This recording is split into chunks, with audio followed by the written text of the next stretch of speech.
he kind of essentially is assassinated for his ideas. Just a day after Charlie Kirk got shot, this professor tried to have genuine conversations with college students, the same college students that Charlie Kirk tried to have genuine conversations with. I have a question for you. Yeah. I just would like to know in what ways he showed that he was changing his mind, or maybe he showed some progression in his thinking, because she made a very good point. It was prove me wrong, but it was never for the benefit. Like being able to look at someone with an opposing opinion and say, I take no offense, it's not hating on me, it's your opinion, it's your stance, I respect it, is something he did rarely. Really?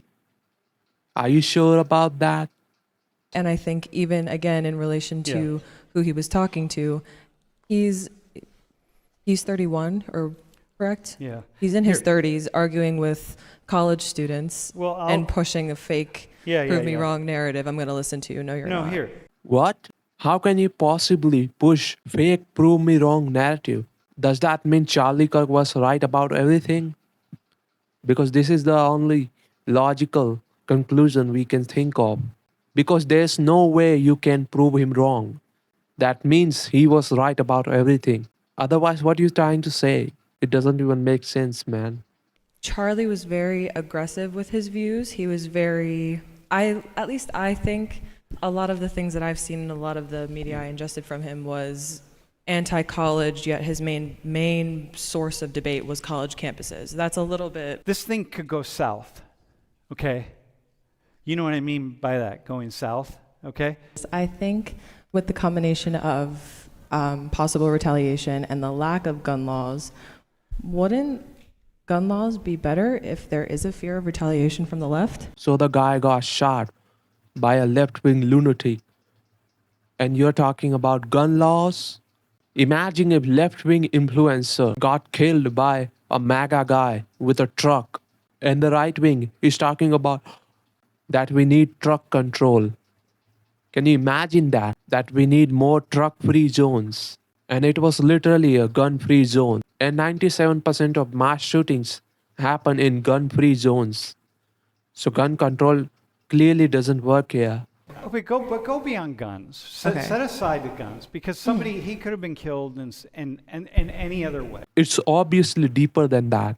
He got killed because of his opinions. And that is peak level of fascism. You guys worry about fascism all the time. This is the peak level of fascism, when a guy came up with a microphone to have dialogue and promote free speech. And one of the people who claimed to be anti-fascist shot him in the neck.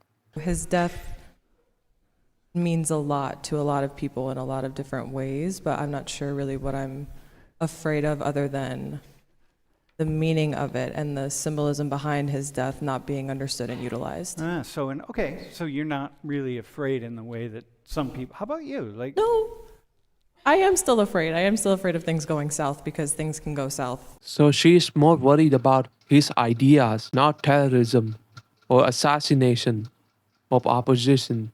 I think another fear is maybe someone taking it upon themselves to handle his unfinished business, because I'm sure a lot of people that supported Charlie Kirk feel like, oh, he's gone too soon, he wasn't done, like the things he was pushing, he was making change. Other people may feel the need to echo him or carry on the rhetoric he was pushing, and I don't think that's beneficial at all. She's trying to say that we took Charlie Kirk out, but there are many more Charlie Kirks who have his ideas, and we will have a hard time assassinating all of them. His whole thing was prove me wrong, and I think that's the basis of debate, but I find the issue is, and I think the reason why he rubbed so many people the wrong way was that he acted almost as if he never really had the intention to be proved wrong. Well, it was not change my mind. It's prove me wrong. And of course, when you made a statement that prove me wrong, of course, you're confident. You can say as much like, oh, I'm really open-minded and I want to have my opinion changed. If you give me the right statistics, you give me the right emotional basis, use the Constitution, use these things to actually prove me wrong, I will change my opinion. So she is trying to say that if you're so confident, that means you're not genuine. What? So you felt as though it wasn't really genuine. So I try, for example, for me, yeah, that's really important. So you felt all along like, yeah, it's not really genuine. You know, you're not, can I tell you a story though? Charlie, as somebody who's been around a long time, I will guarantee that he changed a lot of his ideas as a result of a lot of these debates. There are many things that Charlie said that you would agree with. That I would agree with? For sure. No. Well, listen to what I said earlier. Man, these people are so naive. The guy was talking every single day, just like me. I have thousands hours of video. He has probably 100,000 hours of video. There are things that he said that I will guarantee you would say, oh yeah, a lot of things that he said that you'd be like, yeah, that's actually a really good point, and that's a smart point, and that's good, that's bad, And we have some examples of that. Let me ask you a question. Are you a Trump supporter? Yes, sir. So are you a proud Trump supporter? Of course. So are you sickened that he had a gay man speak at his convention? Yes. Then you're not a Trump supporter, my friend. Thank you very much. Let me ask you another question. Should he return the money of Peter Thiel, an openly gay man who supports his campaign? No, if it helps him strategically, Okay. sure he can. Should he stop talking to Tammy Bruce, who's an open lesbian that's a Fox News contributor? If it's affecting his ideas, then probably, yeah.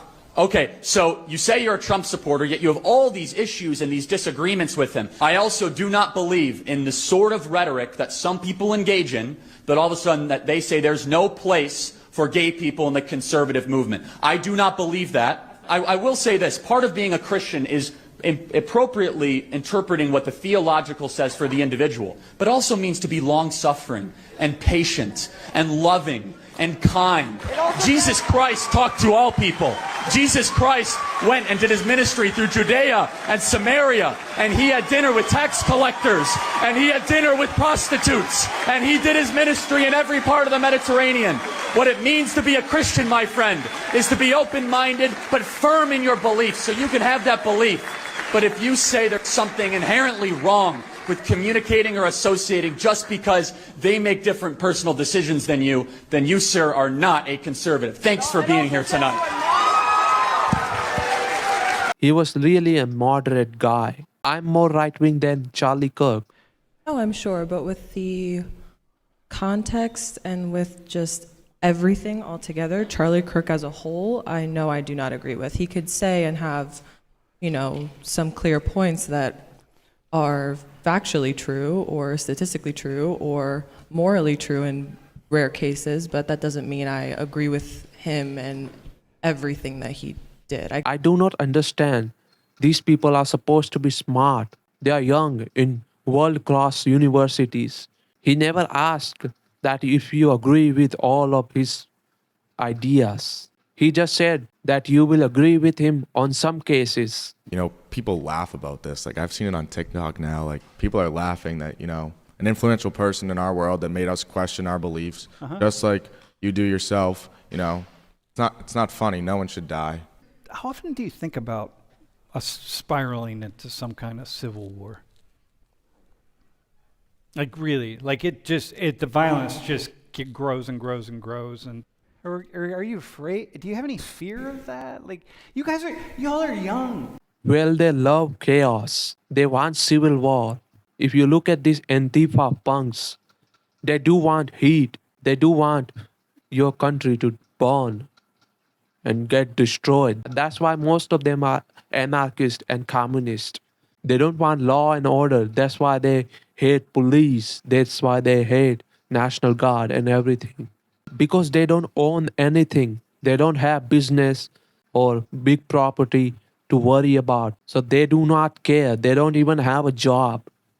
So they want violence. They want civil war. And it's pretty much clear. I'm afraid of the fact that in past terrorism results, our nation has come together, and this has separated us even more. And I think that's really terrifying. Okay, but now go to Civil War level. But yeah, that's what I was going to get to. You know, Okay, we've okay. caught. If you're giving people a choice to own a gun, Okay. then Do you want a civilian to be able Yeah. to shoot you from far away? Yeah. Okay. Yeah, I hear that. I hear that. Yeah, that's fair. Thanks for that. Wait, hang on 1 second. Hang on. Thanks for that. I really have to go in a different. Can I just switch? I don't want to talk about guns anymore. Were you going to talk about guns? Yeah, I don't. Yeah. Okay. Hang on. We'll come back to guns on a different day. All right. I mean, I know. I want to. Out of respect. Wait. Were you going to talk about guns?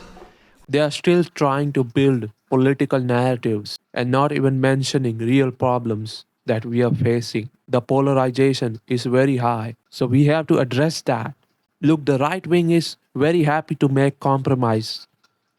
They are allowing free speech, they are allowing individual liberty. They just want you to stay a little bit moderate. Don't go on far left side. Stop killing people, stop rioting. Can we at least agree that illegal immigration is wrong? That transitioning children is wrong? That abortion up to 9 months is wrong? The left is not trying to make any compromise at all. They are consistently demonizing right wing. They are not open to have dialogue, and they are young Gen Z kids. They are the future of America. It's very terrifying. And the only hope we have, there's only one way. We have to introduce these people to Jesus.